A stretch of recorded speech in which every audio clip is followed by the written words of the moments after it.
Bab 1148. Dia pantas mati. Stefan Lee akhirnya mengerti kenapa hari ini dia tiba-tiba berkata ingin mentraktirnya makan, pasti ingin membuka semuanya padanya bukan. Raut wajahnya menjadi jelek, kenapa menjadi tidak hati-hati. Beberapa waktu ini bukankah hubungan kita sangat baik? Benar, tapi aku. Gita tidak tahu bagaimana menjelaskan padanya, hanya bisa membuat nada bicaranya datar. Tuan Lee, sungguh sangat maaf, tapi kencan buta itu seperti ini, merasa tidak cocok benar-benar bisa langsung berhenti. Dia tidak ingin tidak menyelesaikan dengan tuntas, jadi sebisa mungkin sesederhana mungkin, membuat lawan mengerti. Stefan Lee tidak berniat makan lagi, mimpi indahnya seketika menjadi hancur. Awalnya masih mengira dirinya nanti bisa melalui hidup yang gembira, siapa sangka ternyata dia berkata tidak meneruskan. Apakah karena pria kemarin itu? Ekspresi Gita sedikit berubah, menggeleng menyangkal.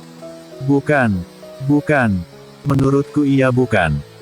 Kamu saling menggoda dengan pria di meja makan itu di hadapanku, pasangan kencan buta ini, kamu anggap aku buta tidak melihat. Kemarin baru bertemu dengan pria itu, hari ini berkata padaku ingin berhenti, masih menyangkal.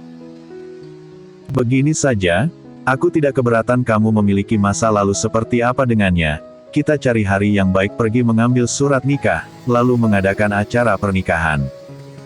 Mengambil surat nikah. Wajah Gita menjadi lebih pucat, menolak usulannya.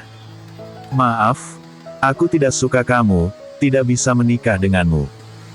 Stefan Lee menggunakan semua cara membujuk, namun sikap lawan tetap sangat keras kepala, jelas tidak ingin meneruskan dengannya.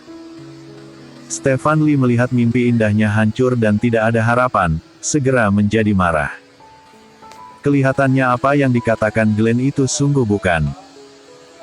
Belum menikah sudah pergi tinggal di rumah pria itu, aku sudah sering melihat wanita yang langsung mendekati begitu melihat pria kaya, sambil menahan pria kayamu itu, sambil membuat aku pasangan kencan buta ini sebagai cadangan.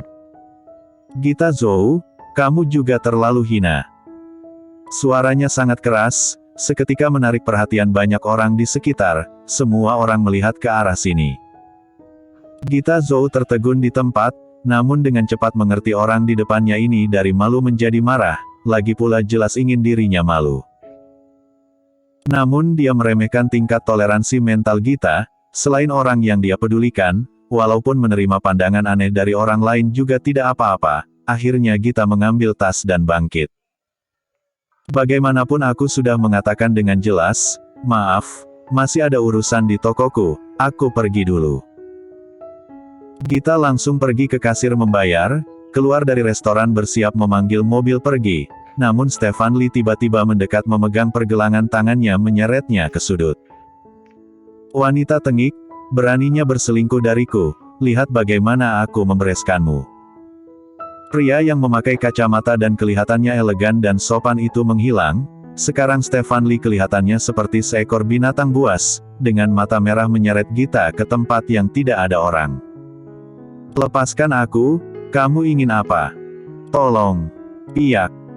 Dia baru berteriak, wajahnya ditampar, detik berikutnya mulutnya langsung ditutup oleh Stefan Lee, kamu masih punya muka berteriak. Selesai memaki dia menggeram pada orang-orang di sekitar. Lihat apa? Apa tidak pernah melihat suami memukul istri? Wanita ini berselingkuh dariku di luar, aku memberinya pelajaran lalu bagaimana? Walaupun orang yang penasaran sangat banyak, namun bagaimanapun semua orang takut masalah. Setelah mendengarnya bicara seperti itu, mereka juga pergi. Gita ditarik ke dalam sebuah gang kecil di samping. Wanita tengik, tahu dari awal kamu begitu murahan, masih berpura-pura apa? Langsung aku tiduri kamu saja, saat itu kamu hamil lihat masih menikah atau tidak. Dia langsung menarik tangan Gita, tidak memedulikan tendangan dan pukulan Gita, langsung merobek bajunya. Saat melihat kulit yang putih seperti salju yang terbuka itu, di mata Stefan Lee muncul sebuah rasa haus, sambil menggeram rendah ingin menerjang. Jangan. Lepaskan aku. Gita dengan ketakutan menyadari tenaganya sama sekali tidak dapat menang melawannya, sangat putus asa. Brak. Detik berikutnya, dia melayang ditendang, langsung menabrak tembok tidak jauh di belakang, mengeluarkan suara teredam terjatuh di tanah. Andri Han yang tiba-tiba muncul, langsung menendang Stefan Lee. Dia kesakitan hingga berbaring di tanah tidak bisa bangun, menutupi tubuhnya berteriak kesakitan berkali-kali. Namun rasa sakit setingkat ini tidak membuat Andri Han melampiaskan kebenciannya, seluruh tubuhnya dipenuhi dengan kebengisan dan kebencian, selangkah demi selangkah mendekat padanya, cari mati. Selesai bicara, satu kakinya menginjak jarinya dengan keras. Setelah jeritan malang, Stefan Lee menyadari tangannya yang diinjak itu kebetulan adalah tangan yang merobek baju Gita barusan. Melihat pria di depannya yang dilingkupi aura gelap, dia akhirnya menyadari dirinya membuat marah orang yang tidak seharusnya, bergegas bersuara memohon ampun. Aku salah, maafkan aku salah, aku salah. Lepaskan nyawaku ini. Bila aku mati, kamu juga akan membayar harganya. Namun yang menjawabnya adalah rasa sakit dari satu tangan yang lainnya. Kira-kira karena otot dan tulangnya patah, jadi Stefan Lee langsung pingsan. Gita dibuat terkejut, namun akal sehatnya masih ada. Setelah dia terselamatkan, dia berjongkok, dengan cepat menyadari orang yang menolongnya adalah Andri Han. Sederet gerakan Andri Han berikutnya melebihi dugaan Gita.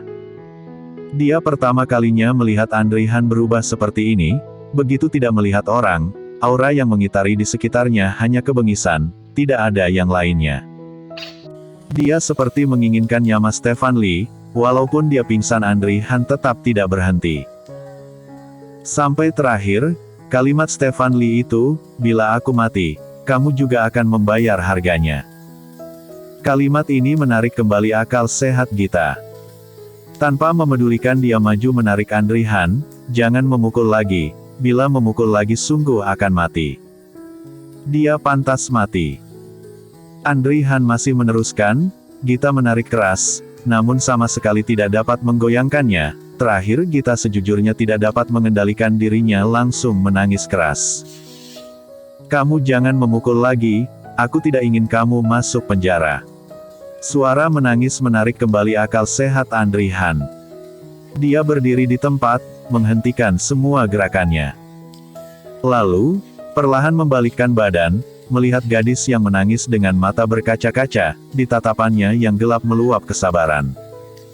Baik, tidak masuk penjara. Selesai bicara, dia melepaskan jas di tubuhnya, menutupi tubuh gadis itu, membungkusnya erat. Karena barusan menangis keras, jadi kali ini Gita masih tidak dapat menghentikan emosi ingin menangis.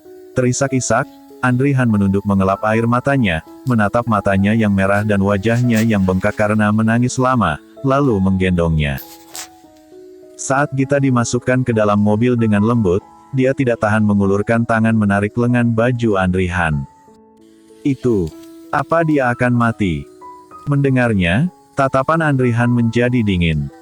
Tidak akan mati. Sungguh. Apa ingin menelepon memanggilkan mobil ambulans untuknya?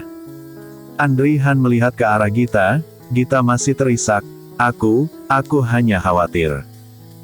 Aku mengerti apa yang kamu khawatirkan, aku akan meminta orang untuk mengurus hal ini. Gita meminum sebuah pil penenang, akhirnya menjadi tenang. Pergi ke rumah sakit dulu memeriksa. Tidak, aku tidak ingin pergi ke rumah sakit. Gita menggeleng dengan keras, sepasang matanya yang merah menatapnya, aku tidak sakit. Tidak perlu ke rumah sakit. Dia tidak berharap rupanya yang memalukan ini dilihat oleh orang lain, baju di dalamnya rusak. Bersambung.